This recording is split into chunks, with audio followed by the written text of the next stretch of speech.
mahishe igisabo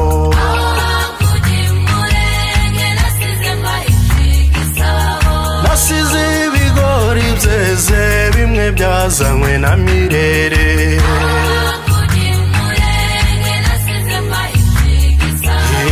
abakecuru n'abasaza bicaye ku gatorero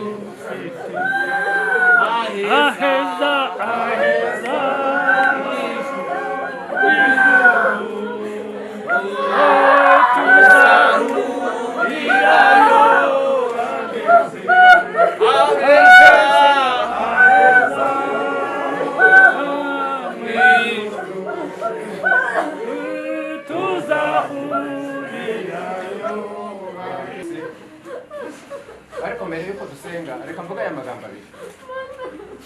Pawulo yaravuze ngo niba abapfuye batazuka ngo ubutumwa ntibishobore kudufasha mu gihe nk'iki twaba tugaragara ko tukiri abantu bakize. Ariko mu nyemerere tuzamura ibyiringiro. Umwanditsi wandikiye Abaheburayo ku gice cya 6 umurongo wa 19 yaravuze ngo bene ibyo byiringiro tubifite nk'igitsi ku mutima. Igitsika ni ukuvuga ni igihambiriye. Dufite ibyiringiro bihambiriye imitima yacu. Dufite ibyiringiro bitwemeza ko umunsi umwe tuzongera tukabana na metero bugufi. Ibyo byiringiro murabifite. Dufite ibyiringiro. Umwanditsi w'Abaheburayo aravuga ngo bene ibyo byiringiro ngo ni ibyiringiro bikomeye kandi biremereye. Ibyo byiringiro nibyo bitumye kuri uyu munsi tubasha guhagarara natwe tukabasha kuvuga. Nuko tuze ko ari umunsi umwe tuzongera tukabana na metero bugufi, tukabana n'abatubanjije. Uyu munsi njewe numva ko tutari dukwiye kureka. Dushobora kureka kubabara, ntabwo dushobora kureka kubabazwa n'urupfu rwa mwene data wapfuye. Ariko dufite ibyiringiro bitubwira ngo tuzongera tubaho. Amina. Kubera ibyo byiringiro rero dufite, mureke dusenge. Umwanya wacu dufite ni mutoya ariko mukomeje. Mwihangane nk'abakiza. Amen. Kadusenge. Data mu izina rya Yesu Kristo mwami. Turagushimiye kandi turaguhimbaje. Tugushimiye kuko urukundo rwawe ni rwinshi. Tugushimiye kuko umugambi wawe uhoraho. Kandi umwanditsi yaravuze ngo umugambi wawe kuva kera kose wari ukubana n'abantu mukabareba, mukabanezera. N'uyu nawe ni umugambi wawe kandi nawe turagushimiye. Tugushimiye kuko umwanditsi yaravuze ngo wampamagara nakwita ushatse kureba imirimo y'amaboko yawe. Warahamagaye mwene data. Turagushimiye rero gufasha imitima yacu kuzumva no kuzakira. Kandi amaso yacu imitima abashe kuzambuka, tubashe kumenya ihemba ryahera, tubone mu ijuru. Tubone batubanjirije kera. Tubone indwara zadusize. Natwe tugira ibyiringiro byo kuzabana nabo. Twemere rero abo bose turahangaha turasenze umwami Imana kugira ngo ufashe imitima yabo, ufashe ubugingo bwabo, utugirire neza. Umwuka wera dufashe kumva, umwuka wera dufashe gusingira, umwuka wera dufashe kubyemera, umwuka wera dufashe kubyumvira. Urakoze gukomeza kudufasha muri gahunda kandi urakoze kuturemera ibyiringiro bishitse. Urakoze kubana natwe kandi bose mu izina rya Yesu Kristo. Arakoze umwanya ndabifite.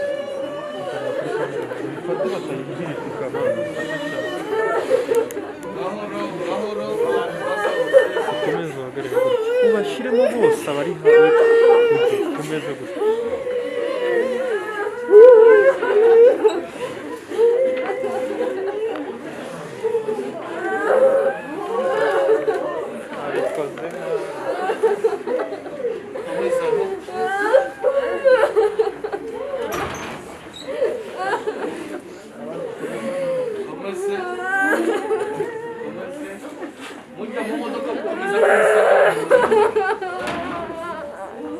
Agora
contre Français.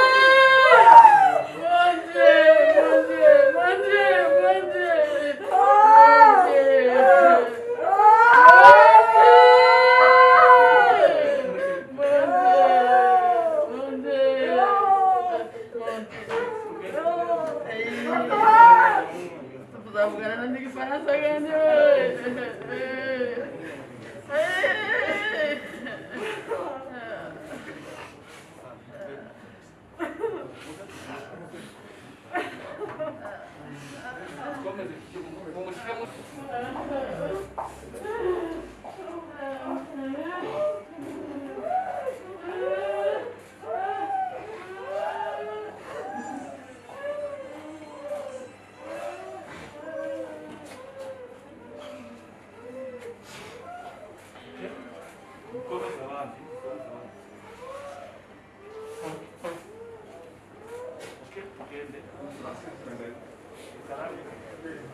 hashize nk'amezi nka 3 cyangwa 4 ngira ngo muri bisi kwajya bafunguye bakazifungura muri neza kasharire sinzi baranga turakorana yaranga cyangwa umuvandimwe kandi wifuza kuza gusengera musige rwawe kumwe mushumba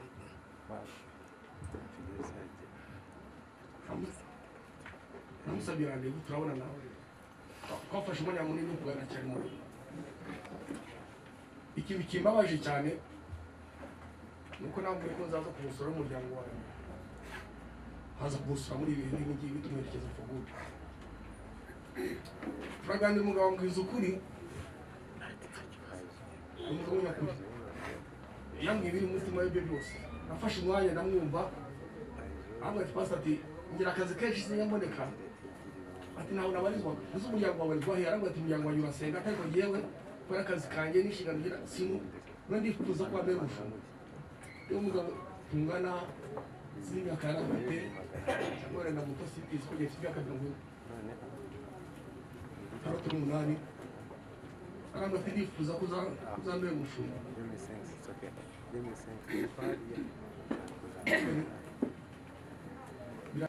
kuva mu 1978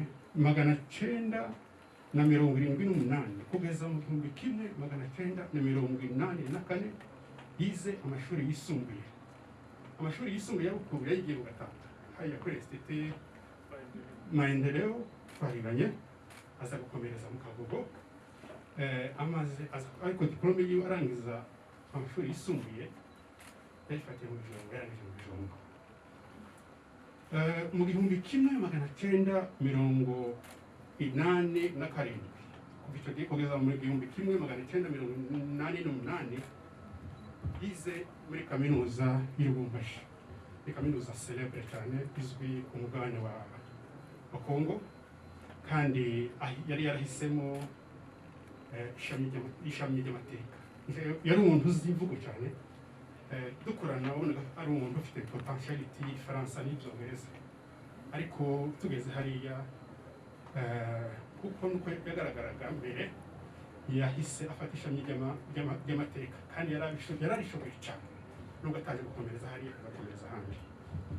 Nuko mu bihumbi 2008 kugeza 2013 yize kuri UNILAC, yize muri kaminuza hano ya UNILAC, ariko ndabona ari muri fakulte y'amategeko. Imirimo Bukuru yakoze, Bukuru yari umukozi, yari umuntu ikintu cyose yihaye, asaga n'umuntu ushyiramo n'ubwenge bwose n'ingufu ziwe zose ubona harimo ubwitange bwinshi cyane. Kuva 1988 kugeza mu 1993 Bukuru yabaye umwarimu w'amashuri abanza mu gihugu cy'u Burundi. Naho guhera mu 1995 kugeza mu 1997 Bukuru yari ari ahangaha mu mujyi yikoreraga ubucuruzi ku giti cyiwe. Gutangira mu ntangiriro za 1998 Bukuru yinjiye mu mwuga w'itangazamakuru hano mu Rwanda. Yakoreye ibinyamakuru bitandukanye harimo Ukuri, Umuseso, Umuturage na Voice of America. Nyuma yaje gushinga ikinyamakuru cyiwe bwite cyitwa Ibiyaga Bigari.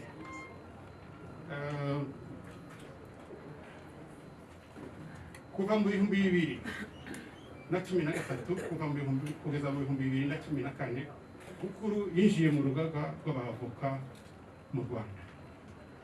Kuva mu 2016 kugeza mu 2021 yabaye umunyamakuru wigenga n'umwanditsi w'ibitabo.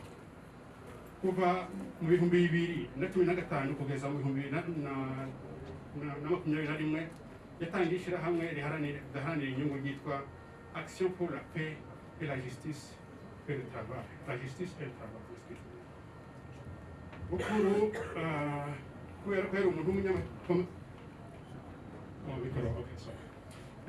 Bukuru yakundaga kwandika, naramubonanye kuva kera. Yari umuntu uza nababwiye yabaga afite ikintu cya wabona ko umuntu yakavuye nk'umuntu wandika ibitabo n'ibindi bizaragaragaraga kuva akiri mutoya.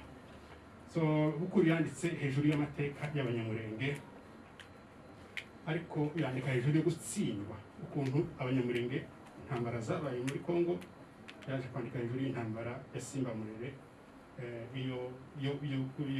y'ukuntu amateka y'ukuntu ubwoko bwahagaze bukirwanaho bugatsinda ikibi. Ubwo iyo nyandiko yasohotse izo kuva muri 1994 no kugera mu 1998. Icyo nicyo gihe niyo histoire nicyo gihe yanditse, icyo gihe yafashe cyamarishaje.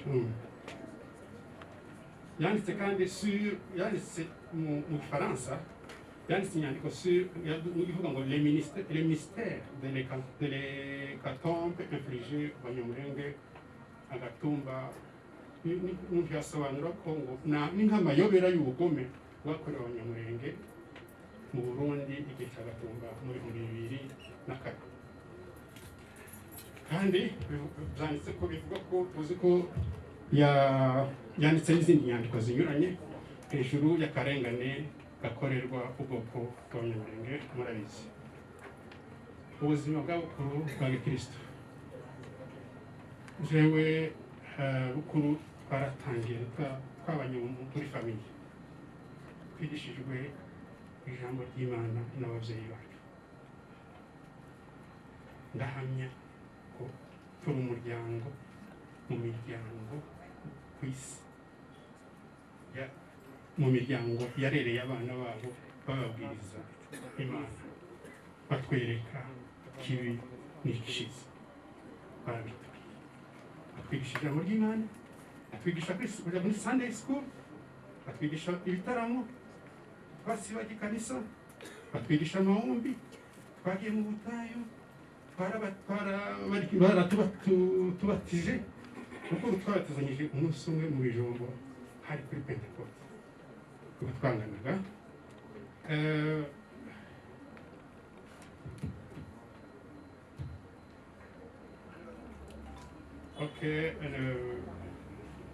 batije umwaka w'igihumbi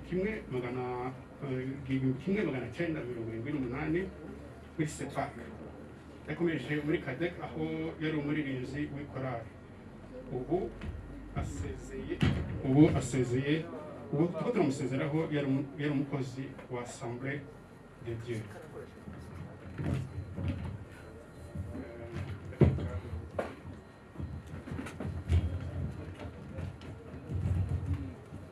Mumbabarire ndiko nasa n'abikoresha mikoro nabi.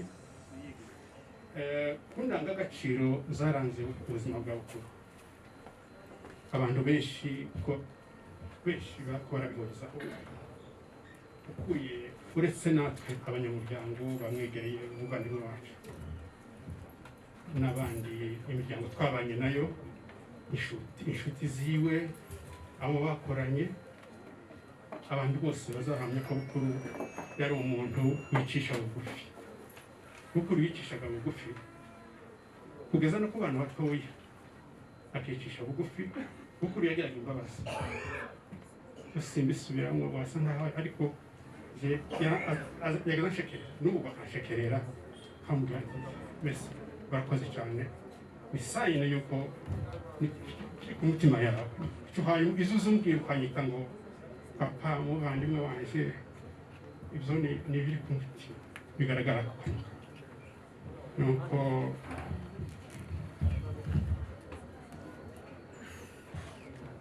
kuko yari umunyamahoro cyane kandi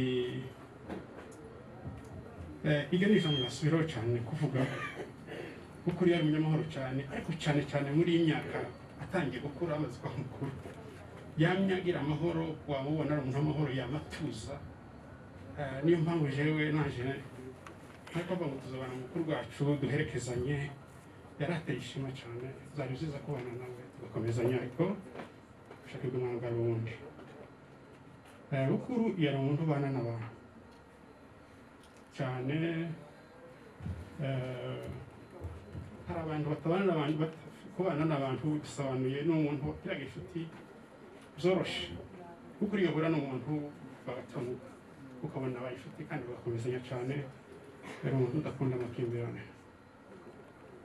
naho ibindi ni uko navuga ni nacyo kintu gikomeye cyane cyamuranze ndakeka nuko ikintu cyamuranze cyane ni ikintu cyo kurenganura bukuru yinjiwemo n'ishyaka ryo kurenganura ngo umuntu kubera ko ari umuntu wasa nawe n'uwavukiye mu gihugu kirimo amakimbirane igihe cy'amakimbirane akavutswa uburenganzira bwo kutagira ababyeyi yari mutoya akabikuriramo bukuru yahagaze kugeza n'ubu ngubu yari umuntu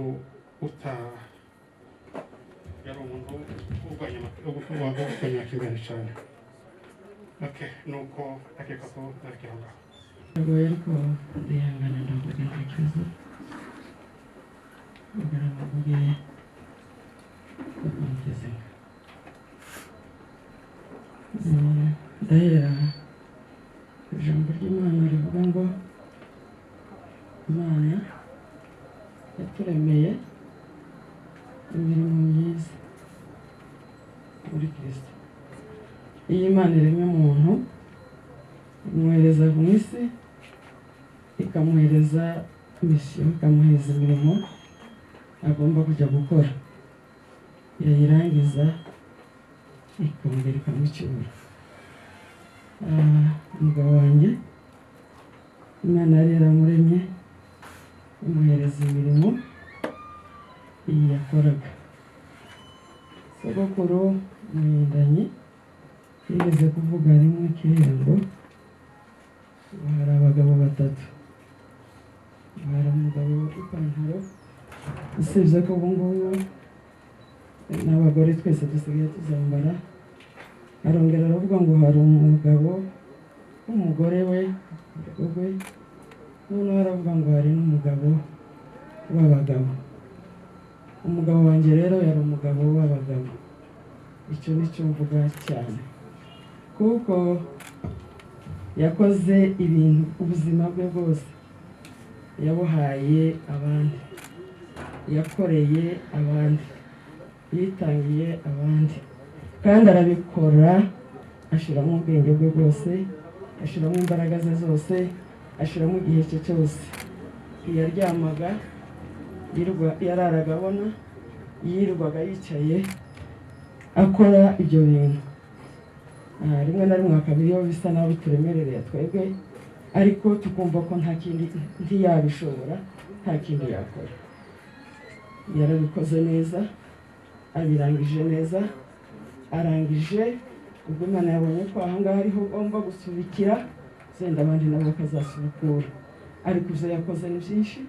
Umugabo yanditse ibitabo, ari bibliyoteke yiwe. Ibyo ngibyo rero ni ishema rikomeye kuba yarakoze ibyo bintu, agakorera igihugu, agakorera isi, niko navuga, agakorera abantu bose, akabatabarutse ari intwari. Bikaba byantangaje kubona isi yose imwubahisha, isi yose imwubaha.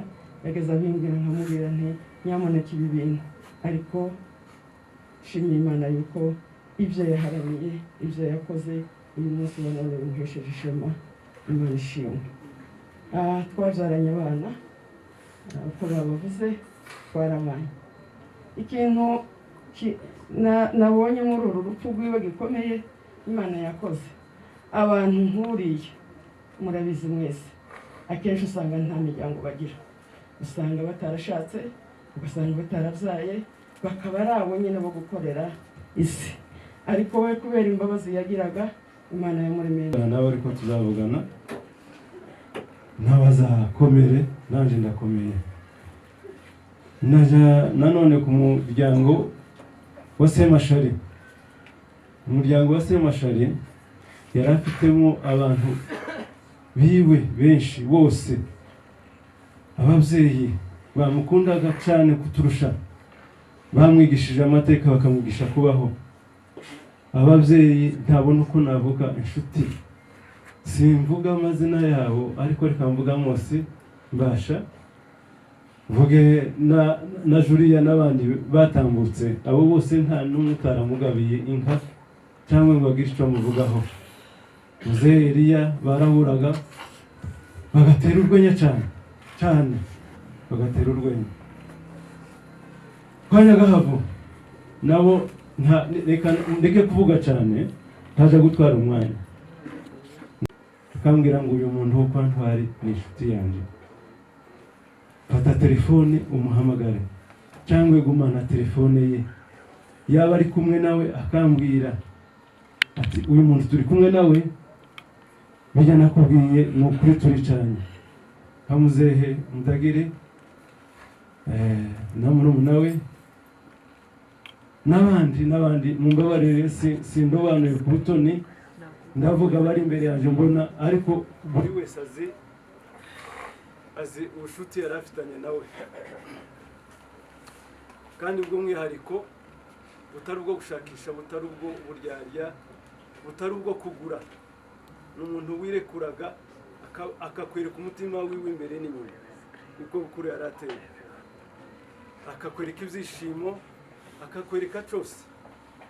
Yari umugabo mwiza cyane, yari umunyamahoro, yagwaga neza, yavugishaga ukuri.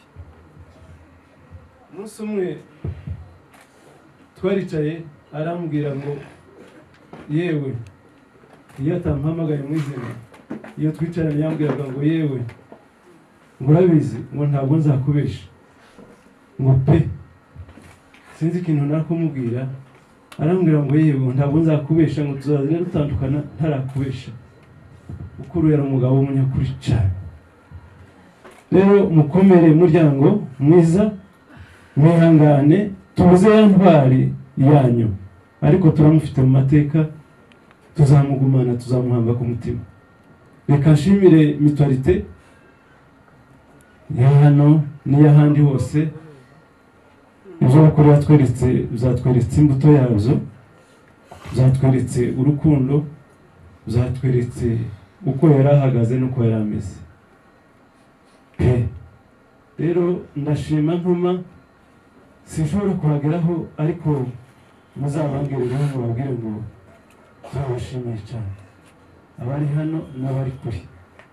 Mubabwire ngo umuryango wa Bukuru, umuryango wa Ntwari, umuryango w'Agategeko, urababwiye ngo mukomere, mukomere cyane, aheza ni mu ijuru.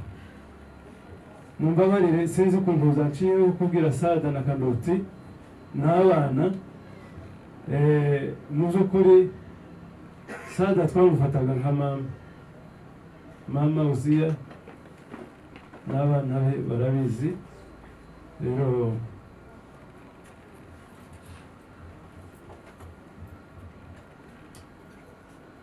kubivuga biraruhije cyane, ariko turi kumwe. Abo bakora asigaye ituzo zabanza, ariko urugendo rusigaye turi kumwe, sibyo se?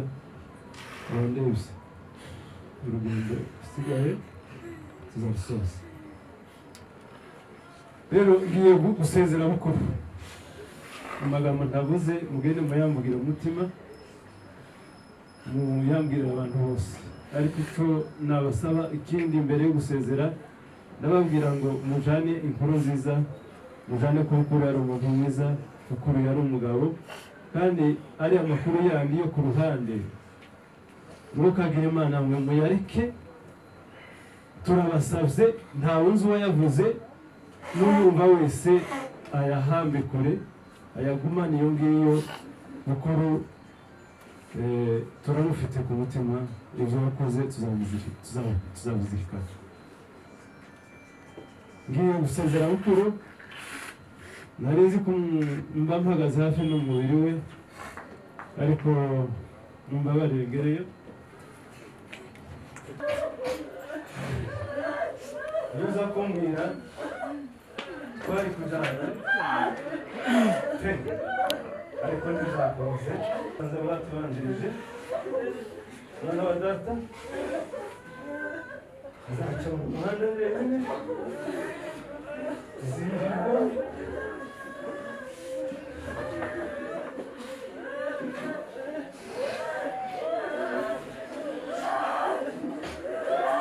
ariko ufite umuryango usigaye, umuryango w'Agategeko uri hafi yanjye, ufite abana, hari abo turi kumwe hano n'abandi bari kure, tuzabana. Twifurije, icyo twifurije ni uko tuzongera tukabonana, twicarana tukaganira. Murakoze. Amazina yanjye ni Kwitonda Son Excellence Bukuru, umwana wa kane. Na mbere mbanje kuvuga no gushima Imana, kuko tugomba gushima Imana mu byiza no mu bibi. Hari ibintu byiza tugomba kubyakira, n'ibyiza iyo bije tugashima. Shima Imana ku bwa papa, aba yaramumpaye nk'umubyeyi wanjye, biteye ishema kandi mwese murabizi. Ntambereye umubyeyi mwiza, ntambereye umubyeyi utagira uko asa. Mbanye nawe imyaka 25, papa nta kibazo nzi kagiranye nawe.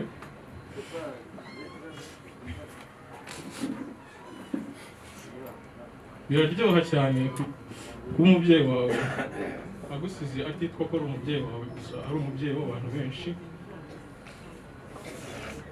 Papa yatubereye ahantu tutazi, uko twamufataga turi hano mu rugo. Burya iyo ufite umuntu ntabwo umenya agaciro ke, siko agaciro turi kubona uyu munsi muri iyi minsi.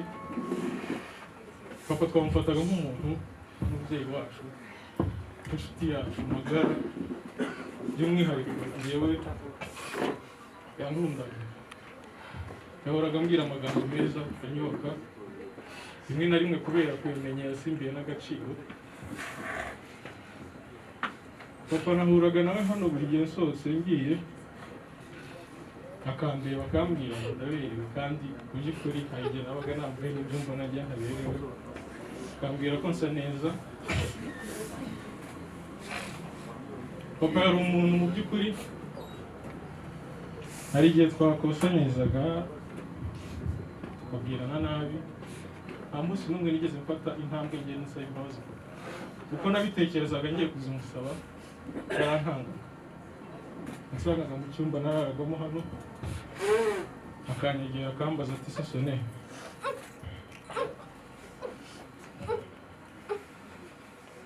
akambwira ati ndagukunda kandi nta kintu nifuza kugukorera cyakubabaza. Ibyo nkwifuriza ni byiza gusa, ni byiza, ni umunezero. Rero nshima Imana ubwo yampaye kuva mu buzima bwanjye, iby'agaciro, ampesheje ishema, ahesheje umuryango wacu ishema, agiye nk'intwari. Yaduhaga umwanya muto pe, hari igihe washakaga papa ukamubura kandi ari hano mu nzu, akubwira ati hangana hari ibyo ndi gukora birarangira. Hari inshuro nyinshi najyaga ku ishuri ntamusezeye, akambwira ati ko mushaka tuvugane ngiye ku ishuri, akambwira ati itonde hari ibyo nkiri kurangiza. Yari umuntu ukunda kwandika, ukunda gusoma, yanyigishaga amateka kandi yanshishikariza nubwo njye ntabikundaga cyane. Hari ibyo yambwiraga by'ingenzi simbiha agaciro, nabigahaye uyu munsi. Iyi minsi niyo mpaye agaciro ibyo yasabaga n'ibyo yambwiraga byose. Yambereye inshuti nziza, nafashije kubana bashiki banjye, nabaye hano ndi umuhungu umwe. Papa yankundiye bashiki banjye, abaha urukundo rurenze urwo ngenda n'abahanyi rw'umuvandimwe wabo.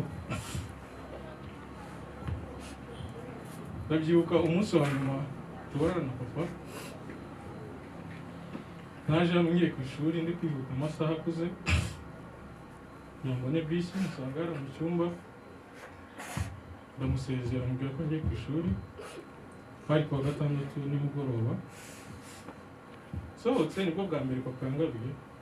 Ubundi twabiganiraga bikarangira yamwanze mu nda, arangara afata akaboko arambwira ati se Sone, urabizi ko nkunda? Ntabwo ati ndabizi ko. Kenshi yaranabimbwiraga ahubwo simbiha agaciro, cyangwa nkumva ari kuntesha umwanya, nyine ari kuntesha igihe, kuko nari nimaze kumenyera mu matwi yanjye kandi mbibona ko nkunda gukura. Yambwiye ati genda wigurangize, uzaba umugabo, uri umugabo, urebe bashiki bawe, urebe mama wawe. Aya ni amagambo yambwiraga buri kenshi, ariko sinyaha agaciro. Sinamenye ko yari ari kunsezera. Nambajije umunsi nzagarukira, ndamubwira simbizi, gusa mu kindi cyumweru nzaza ndangiza ibyo mfite ku ishuri.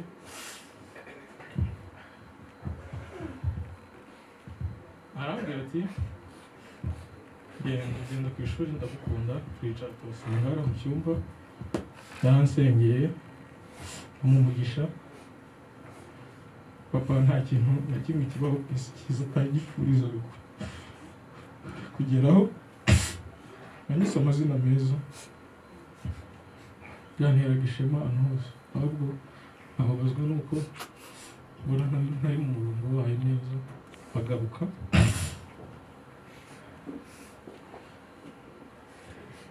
Papa ntacyo namushinja, njye nta deni amfitiye, ahubwo njye wagiye mufitiye ideni rikomeye.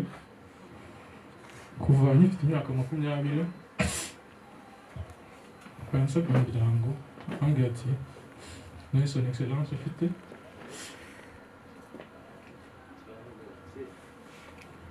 nasabye gushaka ngifite imyaka 20, nkumva ni ubusazi arimo, rimwe na rimwe nkanamubwira nabi.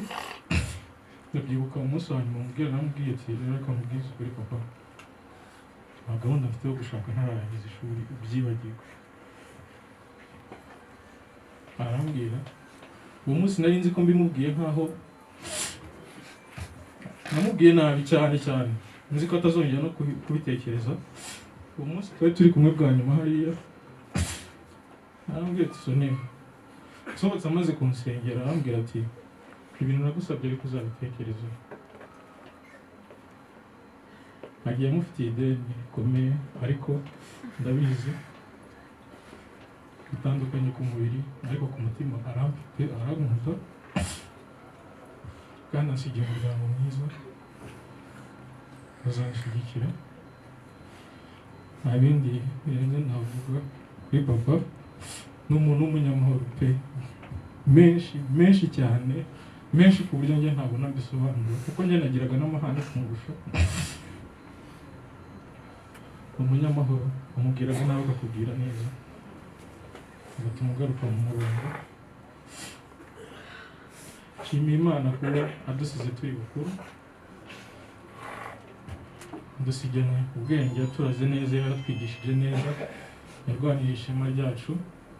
Ntadusize ku musozi, ntadusize turi mayibobo, yahoraga bishimira Imana buri munsi ko turi abana bakijijwe kandi bazi Imana. Kumubara ibyo byose yadukoreye. Ijambo rya nyuma navuga ngo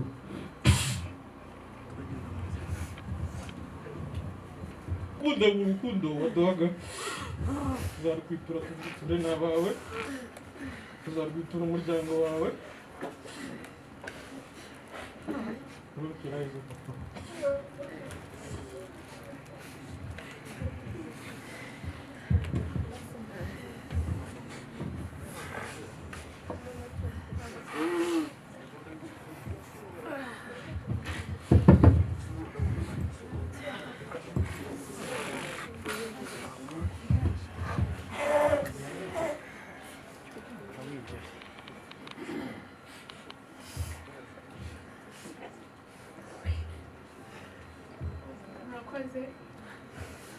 nongeye gushimira Imana kuri uyu munsi, kuba byonyine duhagaze mu munsi mukuru wa papa.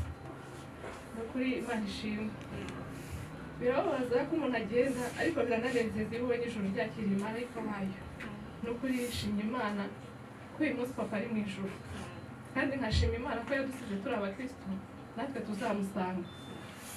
Ikindi kinshimishije, shimye Imana ko yashoboje kuba naje gusezera papa. Kuvuga papa ntibyoroshye, ariko ikintu cyonyine namuvugaho kirenze ni urukundo n'amahoro yagiraga.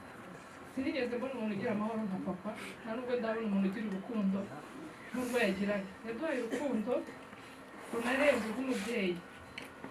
Yaguhaga urw'inshuti, akaguha urw'umubyeyi, akaguha buri kimwe cyose. Rero ibyo papa yakoze biragaragara kubw'imbuto asize hano ku isi. Ndashima Imana rero ko uno munsi wabaye, kandi ukaba uko yabyifuzaga. Yahoraga aririmba ngo ngende umukristo, nzahora ndiwe. Ndashima ko no ku munsi wa nyuma w'ubuzima bwe papa ari umukristo. Ni ukuri Imana ishimwe ko uyu munsi yabashije kumucyura, iminsi iciyeho akaba ari aheza yifuzaga. Ikintu ngewe muziho cya mbere, najyaga kubwira ngo mu isi ntihakagire ikikubuza amahoro na kimwe. Mu buryo niyo wababaraga gato nakoza ni iki cyakubujije amahoro, wamubwira wenda icyo kibazo akakubwira ati nubwo ntagikemura ariko ntukabura amahoro, ugerageza uhorane amahoro. Rero shimye Imana ko Imana yamuhaye amahoro adashira nk'uko yabyifuzaga. Ni ukuri sinabona icyo mvuga, kandi ndashima Imana ko papa yasize ashyingiye nk'uko yabyifuzaga. Iteka yarambwiraga ngo ndagutegereje. Shimye Imana ko papa yasize azi ko mfite umwana. Uyu munsi umwana wanjye akaba ariho ari muzima, kandi nshimye Imana ko yagiye anezerewe, ko yari azi ko nzaruhuka amahoro. Icyo nzi cya nyuma yambazaga buri munsi, yabyukaga mu gitondo ambaza uko meze, ambaza icyo nabonye, ambaza buri kimwe cyose. bukira nimugoroba turavugana nk'uko bisanzwe.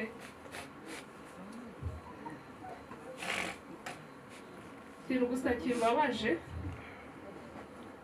ni uburyo yasabye ikintu ndamubwira ngo ni surprise kuko niko nari narabiteganyije. Arishima cyane, yarambajije ngo se umwana utwite ni umuhungu ni umukobwa, kuko nari nzi uwo yari akeneye kandi Imana ari we yampaye. Ndamubwira ngo ngufite surprise kuri wa munsi.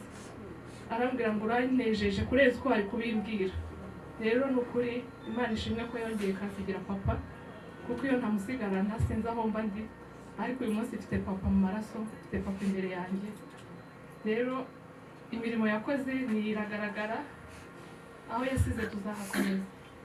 Ni umuntu utarigeze avuga ngo nta n'umwe yajyaga atwigisha ibintu ajya akora, cyangwa se akakubwira ukamwihorera, iwe akakureba akavuga ngo nuko ukiri mutoya ari igihe uzabyumva. Rero kuba aharuhukira ari heza, ni heza, mukomere mwihangane, tuzamusanga. Icy'ingenzi twese tuzaba abakristo kugira tuzahurire. Murakoze. Murakoze. MC ambabajije ategereje ko turi buvugire biriya, ariko atanyemerere mvuge. Ntabwo mvuga byinshi kubera ko umwanya wagiye kuguma ibintu bye bigomba kugenda neza. Yitwa Bukuru. Papa wanjye yahoraga ambwira ko nzi twe Bukuru Ntwari Esther. Umubwira se papa ko mfite izina rimwe n'abandi barifite, ariko ntabwo mubyo. Ariko ndashaka kumupromisinga ko maybe ntabwo nahindura ID yanjye, ariko kuva uyu munsi kugeza nsoje urugendo rwanjye rwo ku isi nzaba nitwa Bukuru Ntwari Esther. Ikindi kintu nshimira Imana, ponge bakundaga kumubwira ngo azajye hanze akavuga ngo ntabwo nagenda nsize njungu wanjye. Ponge yankundaga ku rwego njyewe nibazaga urukundo ankunda sometimes amubwira ngo ubundi papa kuba icyo nkunda cyane, akambwira ngo uri njungu wanjye. Papa wanjye ndashima Imana ko atabarutse tukiri kumwe, nigeze musiga wenda ngo njye hanze, wenda byari kuzamutera agahinda kuko buri munsi niyo yamenyaga ko turi mu bintu byo gushaka kujya hanze, yarazaga agatuka ganse akamubwira ati ntuzatware njungu wanjye.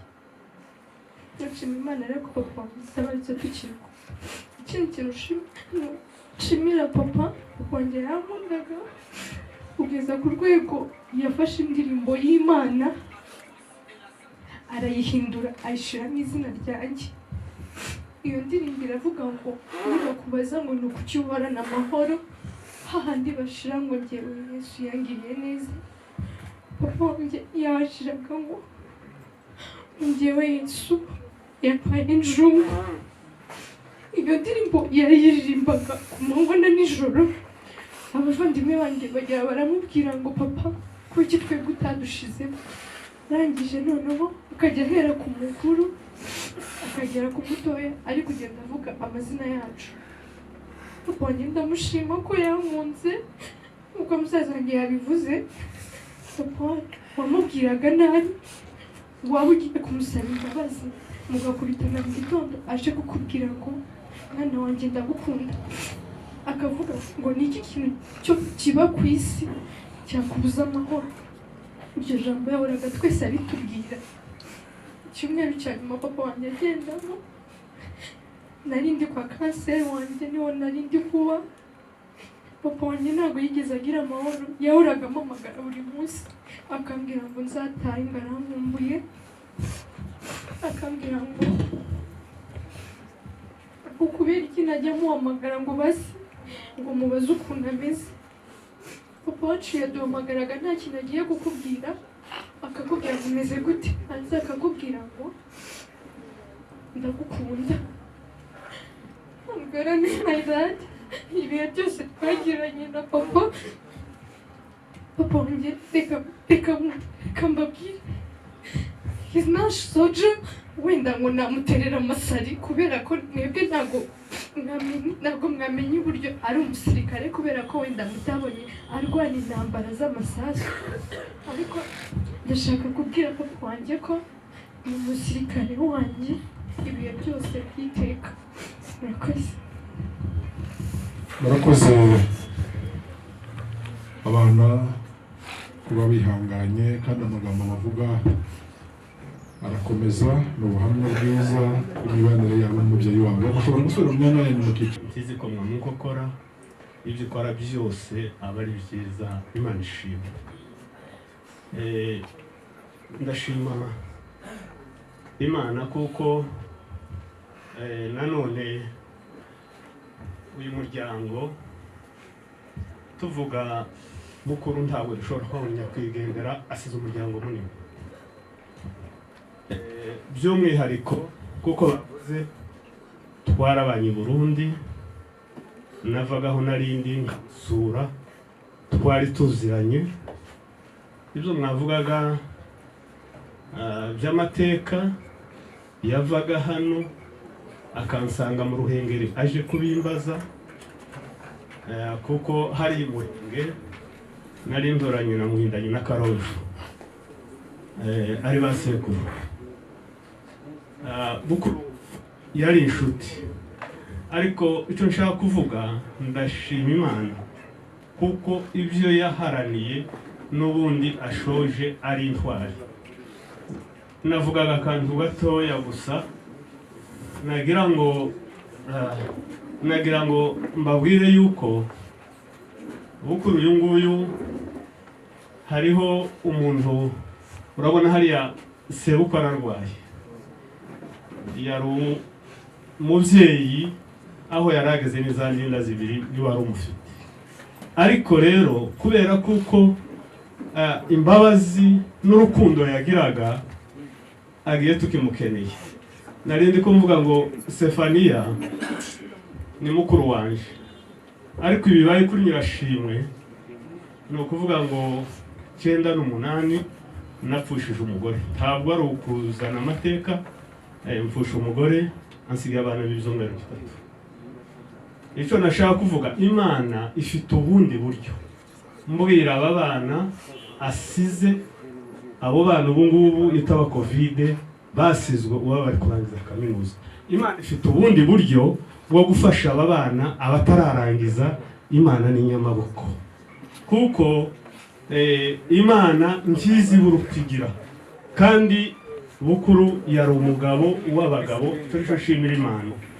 Ikindi navugaga ni ukuvuga ngo icyo tugomba kumenya, mbwira na Butoto mu ijambo ry'Imana batumye kuri Yohana, ntabwo ndi kubwiriza, yitaba Imana Yesu areba, ba Yakobo bitaba Imana abireba. Ibi ngibi niko bimeze, niko isi biteye, ariko dufite aho tuzaba tutagitandukana n'abatubanjirije. Kandi nshimiye imiryango yose, kandi nshimye kuko cyane cyane asize abana b'intwari, ushingiye no kubyo bavuga urumva n'abana barezwe. Kandi ndashima kuko bakomeye, bihanganye. Ariko icyo ndasaba Nyirashimwe na Butoto, nta kizabananira, ni mu bumwe, ibindi byose ikivi yasize muzacyusa. Imana iduhana umugisha. Murakoze cyane. Ntabwo byoroshye kuvuga muri uyu mwanya. Njye kenshi birangora, na mbere baransabye ngo ngire icyo uvuga,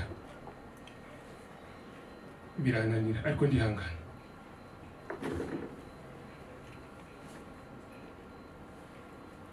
Ndabanza mvuge Bukuru nka murumuna wanje,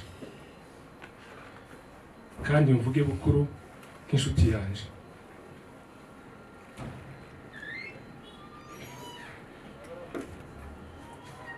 Mu mateka y'uko ndaganzwa, nije muzukuru w'umuhungu mukuru. Namenye ubwenge nsanga mwabakuru n'abakobwa babiri bakuru, mwacu hari babiri imbere yanjye, hari na Mushenge wa Bucura wanganaga nabo bari abakobwa batanu, ni ukuvuga abandi bari barashatse. Njyewe nkurikirwa na barumuna banje bane, habanje Jean Jacques, akurikira Diouf, nyuma hagati ya Yosefu na babukuru bararutana icyumweru kimwe. Mukecuru ari hano ajya bitubwira. Nuko murumva ko umuryango wa Ntaganzwa yari yarabyaye abahungu bane. Sebigega yari akiri muto, yari muri primaire. Bakuru be murumva ko aribo bari bamaze gushaka batangiye kubyara.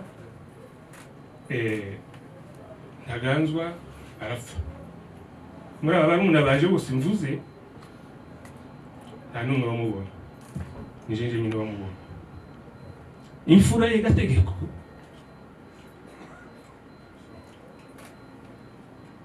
aza gupfa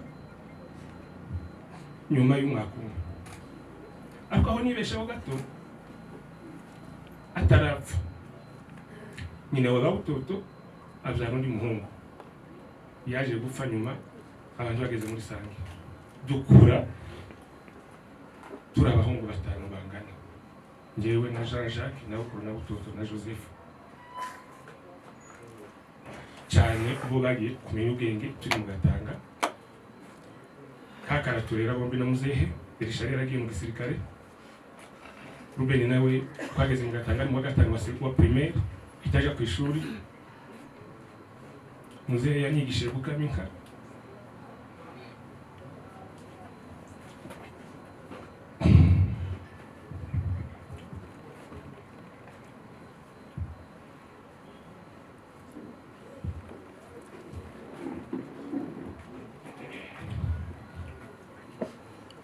Yanyigishije gukama inka ndi mu wa kabiri wa primaire. Nzanibuka n'inka nigiyeho gukama karaga kagakungu, karaga kakagufi akambwira ati gera kuri iyi umenye gukama. Baba bacu nari mbasizeho indera turiga kwiga primaire aho bavuze mu Gatanga, nari imbere yabo imyaka 2. Bose bari mu ishuri rimwe, turabana n'ukuri kuko Jean Jacques yabivuze, duhabwa indero n'ababaye kuri Bundamo cyangwa mu Gatanga barabizi. Muzehe aduha indero ya Gikristo, nuwoteshuka akaja ku ruhande abari ku giti cyiwe. Duhabwa indero, turakura, turiga primaire, bo baja kwiga mu Kagogo no mu Bijombo, turarangiza baja kuri University Lubumbashi, njya gukora i Burundi. Aho nshatse kuvuga rero ubucuti bwanje na Bukuru 8 na 7 gukura Sange i Burundi. Kandi ubutwari bwa Bukuru si ubwa none ngo mubonere muri biriya yandika cyangwa iki. Bukuru Sange i Burundi ndi umunyakazi, madame arahari mu muhanya, usanga ahantu bita mu Kirundo. Arambwira ati nk'ubushobozi mumarundeke ngende i Bujumbura ashaka akazi kandi nza gusanga dukorana hano. Ibyo mbabwiye ni ukuri. Bukuru muha amafaranga. Icyo gihe mama Mutezi inka yari atwite inda y'umwana wabo wa mbere. Bukuru aragenda bukeye mbona azanye affectation, nta wundi muntu waza gusaba ngo ni umuntu umuhangaha. Bukuru azana affectation bamuafixe mu Kirundo. Ndabona nubwo wazanye bakuzanye mu Kirundo kansanga nanje naje inspecteur wo mu Kirundo ndamushaka akuzane hano kuri iki kigo. Bukuru araza yigishaga nka hariya mu mujyi, naje ngishaga tuba mu nzimu. Nyuma yaho Mutezi inka amaze kubyara araza, turabana na Bukuru n'abadamu bacu inzu n'indi, turakundana. Bukuru yazaga ambwira twaje mu mangazini akambwira ngo tugure ipantaro zisa. Je mbabwira n'ukuri. Yaje i Bujumbura higeze kuba imyenda y'amalinye, akambwira ati tugura ensemble asa. Tukagura ensemble asa. Pantako kujumera nk'ingyara. Twambara imyenda ati twambara imyenda isa turavuga. Turi abacu bari bakiri Lubumbashi. Turaza tugeze hano. Nzanibuka nije wagiye muri kaminuza mbere nubwo nyine bari barantaze kwiga. Ndavuga hano. Umunsi nari maje kurangiza hariya muri Yerika, Bukuru aransanga arambwira ati nakuboneye tisi uzadudesha uzambara.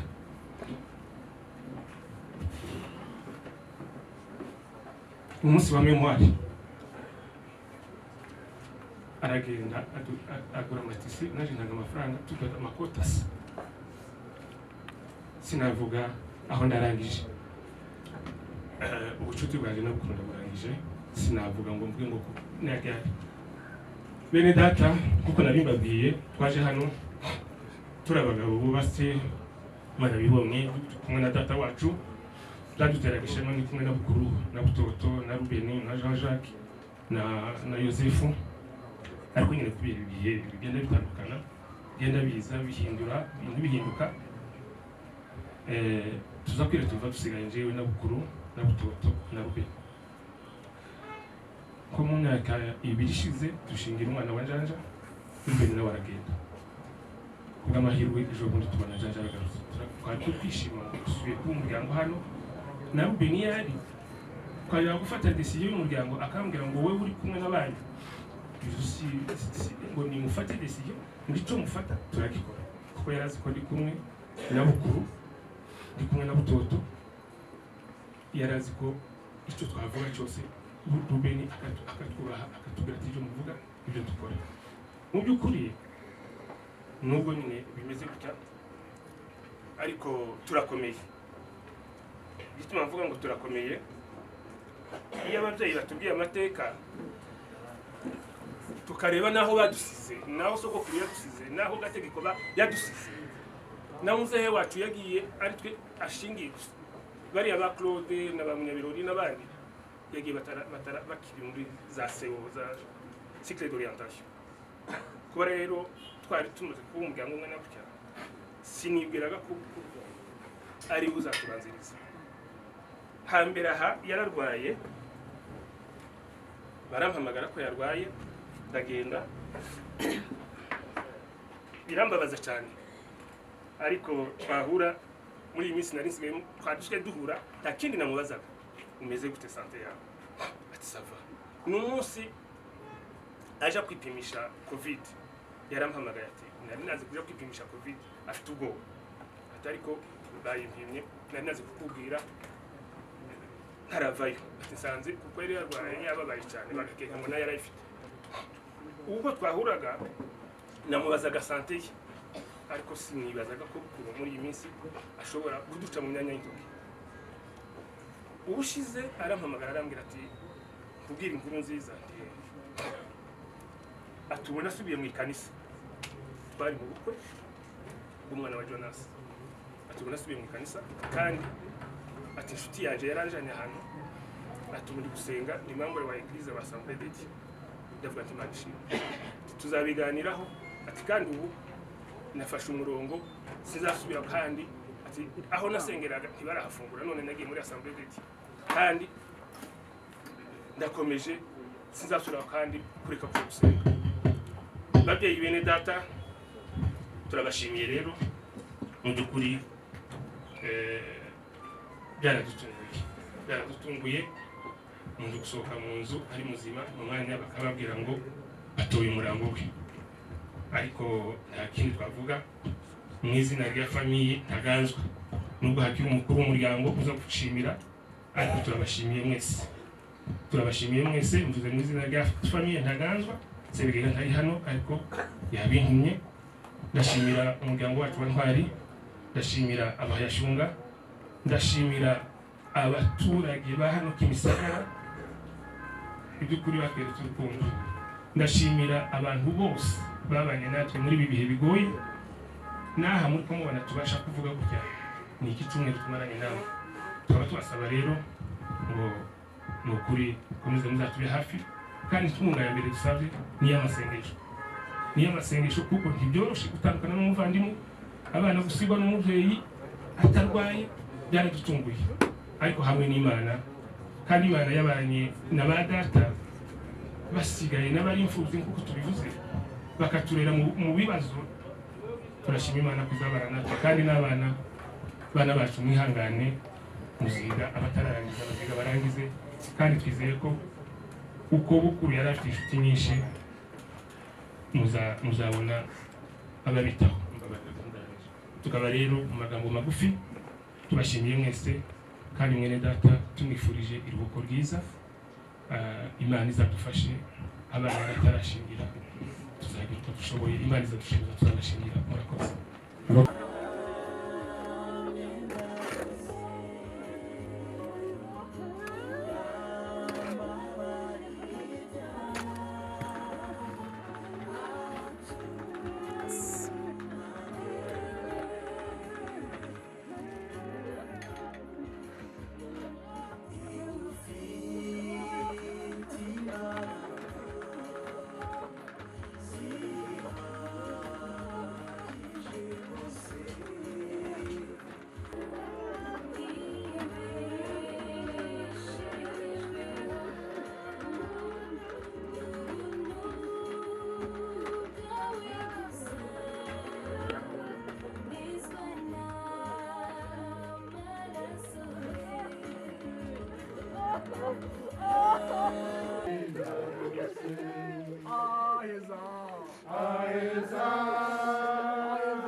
atari umukuru mu batwari gusa, natwe abanyamakuru yari mukuru wacu.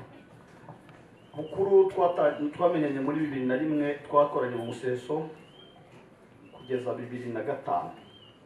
Aho umuvandimwe avuze yahagiye ntabwo ari nk'amagi, kuko Museso wari uhagaze tutatanye ubwo arahajya. Nyuma noneho kubera ko yari amagi nshingikiyemo ku cyaha cyitwa umusanzu, turakorana, ampa ibitekerezo, ampa inkuru z'iwacu. Ngiye mvuga iwacu ntabwo nyantandukana umurengera Masisi urasinya bitandukanye, byarananiye. Akazana inkuru z'iwacu uko twabayeho, bikadushimisha kugeza ubwo Bukuru niwe mwumvaga yafashe indege, ntajya afataga indege tutari kumwe. Bukuru yanyeretse ahantu yatangiye kwigisha i Burundi, anyereka abantu baraturanye na famiye bavuga gateretse hejuru, abantu batuye i Burundi. Bukuru yanyeretse uko mutureba gutya nuko uwamuzura akavuga Bagaza akiri senateur yambara amabakosi. Ni Bukuru tujya wanjyanye kwa Bagaza, tujya mu biro bya Bagaza no kutwakira kudusengera ahantu twa mu Kigobe. Nzi Bagaza kubera Bukuru, sinari nzi ko Bukuru yabaye i Burundi. Mwe kuvuga ngo abo baravuga bakarambanya, mutubabarire kuko ntabwo ngenda ndavuga bike. Niba hari nanjye nenze amazina y'abana bi, kuko umwana akavuga ngo nkungu ngiye guhashaze nkamuvugani, nzibahashaze nk'aba Magnifique ntaranababo mu telefone abo mbazi, kambwe ati Magnifique wanjye. Bukuru yari wa muntu yatubereye mukuru, ku buryo nzi ko hari n'umuntu w'impanga basa nawo mbonye avuga ati Nkusi ndamuzi, kuko nzi ko Bukuru naragiye anzikeje n'urafara impanga buto bwa Bukuru yajyaga amubwira ati uyu muntu n'inshuti yanjye, uyu mugabo warabizi. Bukuru yabwiye umuntu aramubwira uzabaze Leo icyo kintu Leo arakizi, uzabaze Leo icyo kintu arakizi, kuko twabanye henshi, twarakoranye, twahuriye mu Museso tuwukoranamo. Bukuru ari wa muntu wari poze, tugira ikintu cyo kuvuga umuntu ari uko apfuye binjye ahantu, yambwira abantu kuki tudashobora guhura rimwe tuvuga umuntu ukiri muzima tumushime. Mu minsi yashize bavuze n'ibindi igeze kutuyobora, twamutore kutuyobora mu kintu cyitwa Abasirwa muzagurana n'urugaga rw'abanyamakuru barwanya indwara z'ibyorezo zadutse. Bukuru yatuyoboye tumutoye. Mu minsi yashize ampamagara mu Musange Bukavu, akorera hakurya tujya Bukavu, n'umugabo twagiye gukorera ahantu hano handi b'amalariya cyane za Bugarama. Bukuru tumusanga Cyangugu, dutemberana nawe. Ikintu cyambabaje n'ukuntu nubwo mbona rwose ari twese tuziyahura ahari, bavuze ngo Bukuru yahuye ndabwe n'uvuga undi, kuko uyu namuhamagaye ndamubwira n'izo cyane mbabore nari kuri volcano ngiye nta modoka ntwari nateze, abantu bajya gushungera nkumva ari umuntu uzi ko nta muntu tuzanye bajya kwiyahura, kuko ibyo twaciyemo ni byinshi, ibyo tuzacemo ni byinshi bitegere.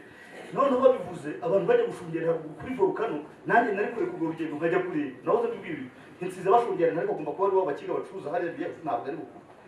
Ariko ndi umuntu utigeze wemera niyo wabintera gushungera, niyo wambwira urandase navuye ntabwo yeho n'uyu naramubwiye ntabwo ibyo sinabyemera, ntabwo Bukuru akwiye. Gusa icyanshimishije ni uko numvise niba hari uwarebye n'itangazo rya Ribu nayo yivugiye ko yazabagizi ba nabi, kariya kanumvise aricyo kangaro yose ko yazabagizi ba nabi sava, yaba ari bishoboka bakamukora kiriya cyasha, ariko nta kindi tuzakora. Mfubyi asize Imana nidufara tuzamenyana n'abandi tumenyane, ariko njye nta kimumba bari kuvuga hasize cyavuga byawe byarambanye murakoze. La présence de tous les chantiers. En fait, comme l'État nous presse, on avait préparé un poème, mais on va juste donner un mot de condoléances. On va laisser le poème, comme l'État nous presse. Je donne condoléances à toute personne présente ici. Je donne condoléances aux jeunesses Banyamulenge. Je donne condoléances à la communauté Banyamulenge. Je donne condoléances à l'association Umali Mulenge. Ibyo novuga, il fut notre mentor, Yamujyana wacu, il nous donnait des conseils. Igikorwa twaje gukora cyose twamugishaga inama, il nous donnait des conseils comme les parents. Et encore, il était un ami de mon papa.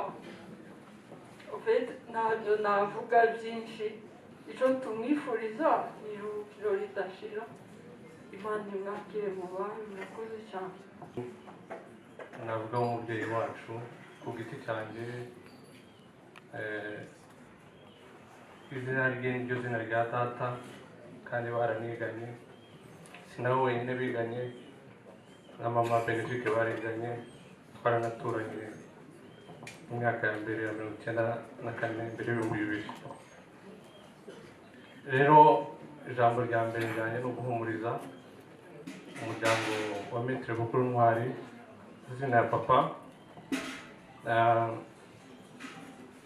kubabwira mu mukomere, nyuma mu rupfu hari ubuzima, na nyuma y'urupfu hari ubuzima, kandi ubuzima ntibuba ku bariho gusa, buba no ku watashye, kuko na nyuma y'urupfu hari ubundi buzima mukomere. Ijambo rya kabiri ry'ubuvuge ni ijambo ryo guserebura uyu mubyeyi wacu. Ndavuga ko ni umubyeyi wacu kubera ko ambyaye n'izina rya data. Umugabo mu 2014 witabye Imana witwa Miles Monroe, abamuzi yitwa Dr.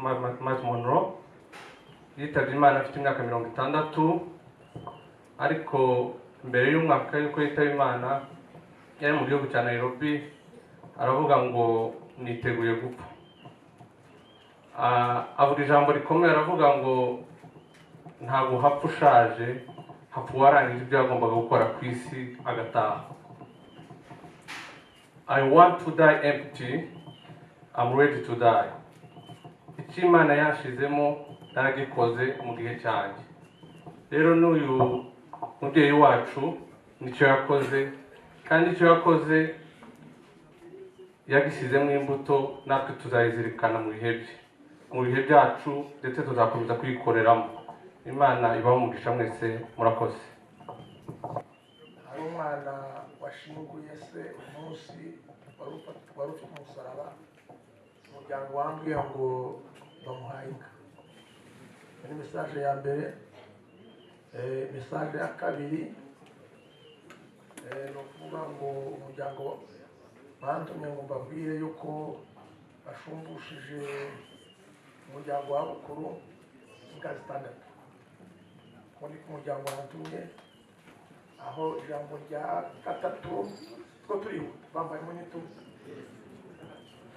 bambayemo n'itumwe, twebwe tuvuga byinshi, twavuga byinshi kuri uyu munsi, ariko reka tugende dutambuka. Ijambo rya gatatu ni ijambo bantumye ngo mbwire Butoto nahaguruke mu cyubahiro ciwe. Butoto niwe tugiye gushikiriza uriya muryango wa Bukuru. Ubundi Bukuru yari Gategeko, niwe Gategeko yarasize muri ya rugo, none Bukuru yitavye Imana. Uyu munsi Butoto ugenda urereba abana ba Bukuru kuko basobanyi bakoreze, ubatoza umuco mwiza. Hazakunanira uzaduhamagara twitabe, muzaje inama n'abana, muje inama n'umudamu wa Bukuru. Ubu ni ubwo rw'Agategeko wasigaye mutoya cyane, barakurera, uri umugabo, nabo bari abantu n'abana bakundi bagoye kurera, ariko icyo tugusabye uyu munsi, turagusabye ngo uriya rugo ugende uruhagararemo, uzaruyobore neza. Turi kumwe nawe, ntabwo izatunanira. Iyo ni mesaje nari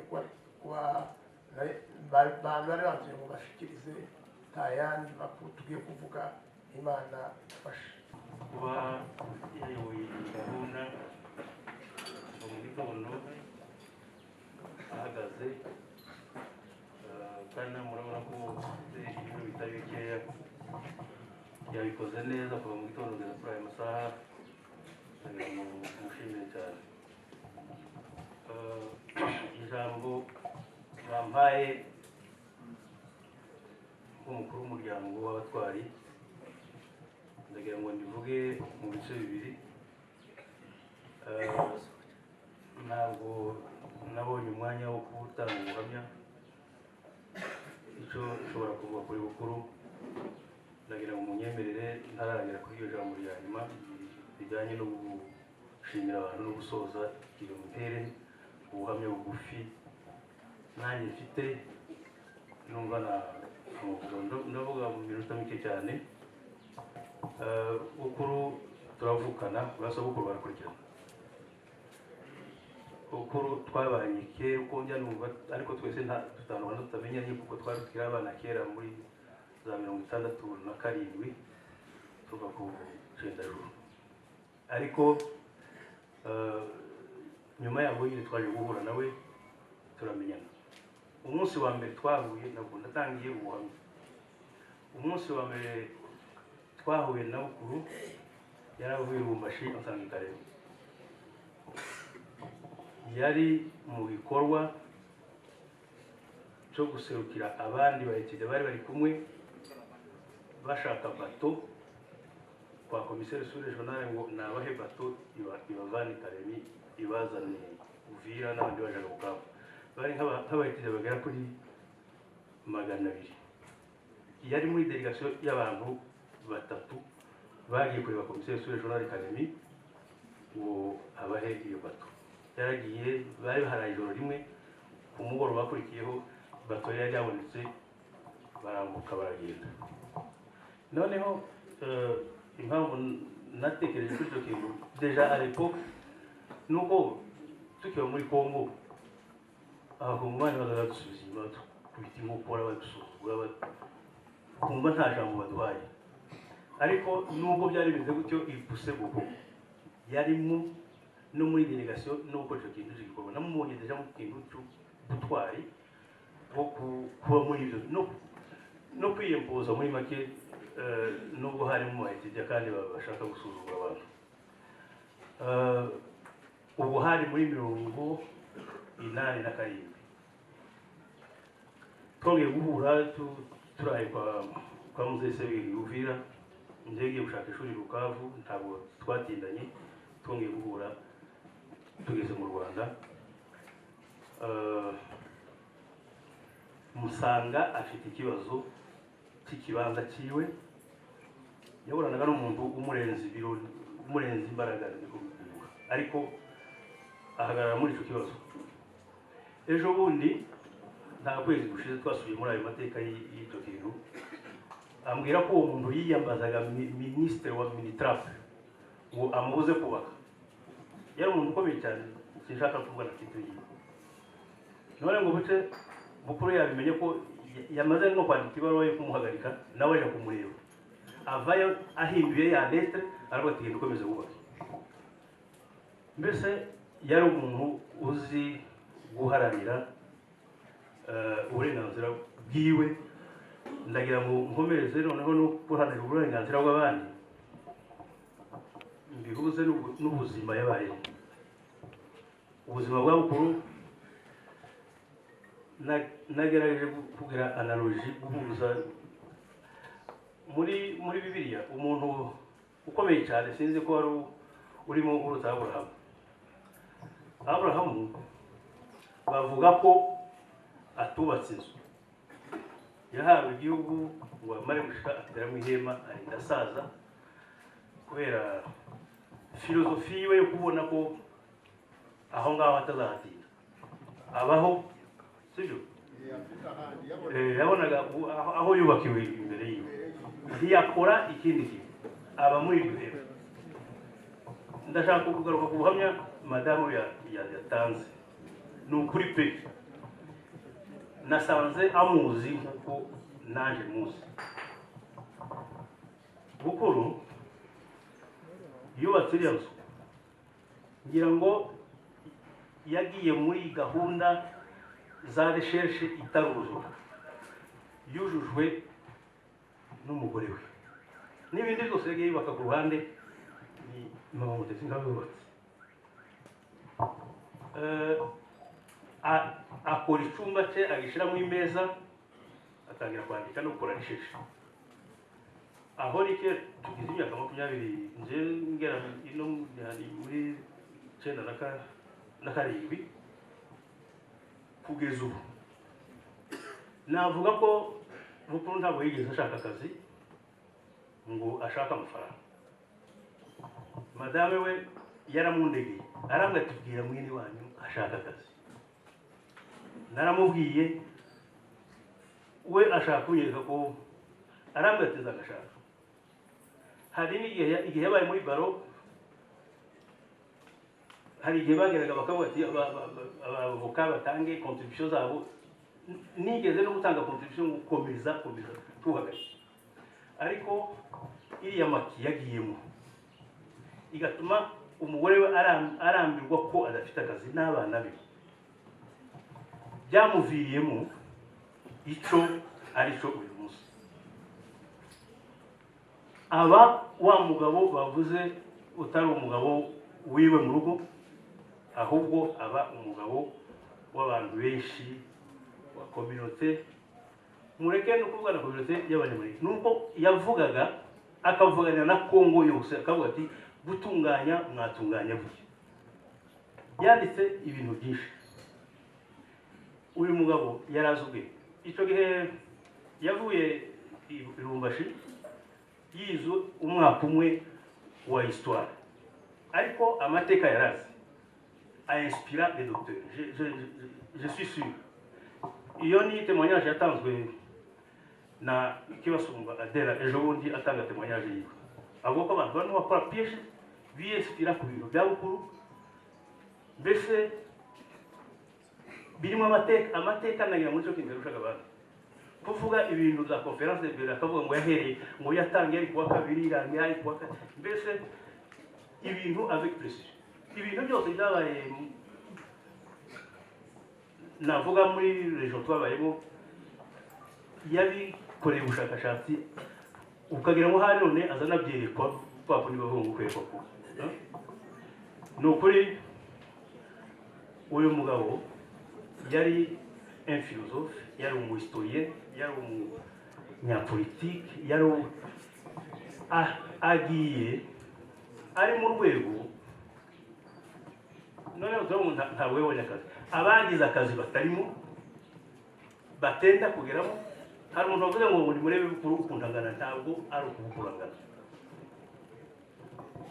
Bukuru ari muri Amerika, Bukuru ari muri Australia, muri Buraya n'ahandi hose, nuko nibwo buzima bwiwe. Yarahite philosophe, yabaye écrivain, iyo muza kumufinansa aba yaranditse ibitabo byinshi.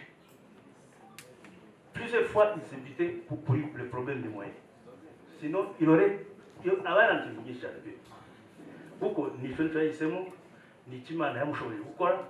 Uwo ni we Bukuru njyewe narize. Muri iki gihe yavuganiye akarengane kariho, aravuga cyane, abantu benshi ngira ngo bamumenye, ariko yarasanzwe ari umuntu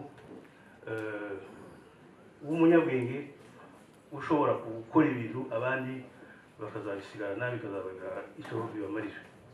Rero sinzi reka ndekera ngaho kugira ngo ndeke kubarambira, tuje mu yindi etape yo kubashimira. Ndagira ngo mpere kwihumure, duhumurize umuryango we, madame we n'abana be, mwamuteze inka, muhumure, mukomere, turi kumwe, umuryango uri kumwe namwe, ntacyo muzaba.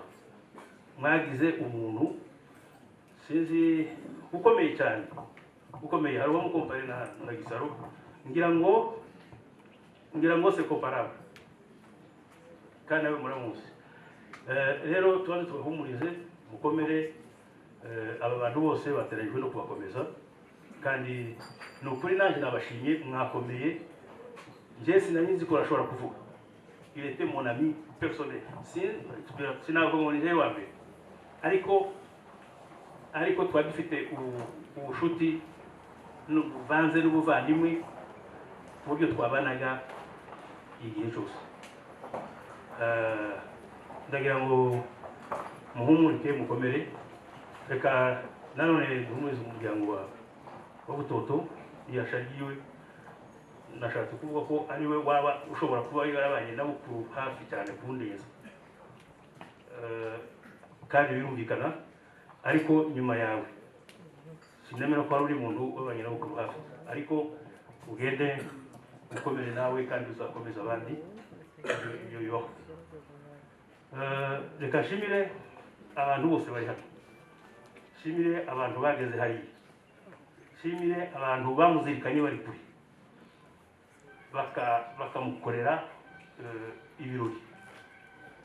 Byatugaragarije nyine koko yari umuntu w'umugabo uturenze twese. Umuntu azagenda akihagarara ubona ko umuriwe, ariko njye namubwira ati uranezeze, ariko we ntabyemere. Ukumva bya bindi bavuga ko byo kwicisha bugufi cyane cyane bikabije, akakwita so yarasigaye nyita agategeko, nta kundi yahita umunsi atanyise muganwa akahita agategeko n'ubu. Ariko kubera iki ndi murumuna wawe niki kubana gusa nyine bitumye mbaso, ariko twabonye nawe uruko subi inyuma. Ariko reka nkomeze nshimira abantu bageze hariya bagahumuriza umuryango w'abapasiteri, bavuze ijambo ry'Imana bikagarura imitima y'abantu bagakomera. Nshimire abantu batanze za contribution zabo kugira ngo uyu munsi ugende neza. Bari hanze niba bari kunyumva, umuryango wacu wa Ntwari urabashimiye cyane. Mwagaragaje combien de fois mumuhaye agaciro. Imana mwese ibagirire. Abakontribuye bari hano n'abari hanze sinabona uko nabisobanura mu magambo ngo numve mbivuze neza uko bikwiriye, ariko abagize uruhare rwose mu guherekeza mu guhumuriza uyu muryango, ndagira ngo mbashimire bose mu rusange. Kandi ntibagiwe komite yateguye iyi gahunda, n'abantu bari dinamike cyane bakuriwe na Evariste. Ngira ngo na Jules perezida wa mutualité namushimire yabanye nabo rwose. Iyi gahunda ikaba irangiye neza kubera umuteguro wabo. Aba rero sinzi wenda hari abo ndashoboye kuvuga no gushimira, ariko bivuye ku mutima gushimira abantu bose bagize uruhare mu gufasha wo kuza kugera muri uyu muryango kugira ngo batange ihumure. Rero ndagira ngo gahunda yari igenewe umuryango hariyo muzehe Gadi ashoje, nanjye bamubwiye ko igihe tumazemo iminsi buri munsi wa 9 tugihagarikiye ahangaha, tubashimira kandi tubasabira kugera mu ngo neza. Tunasaba ko niba nta kindi tubaza pasiteri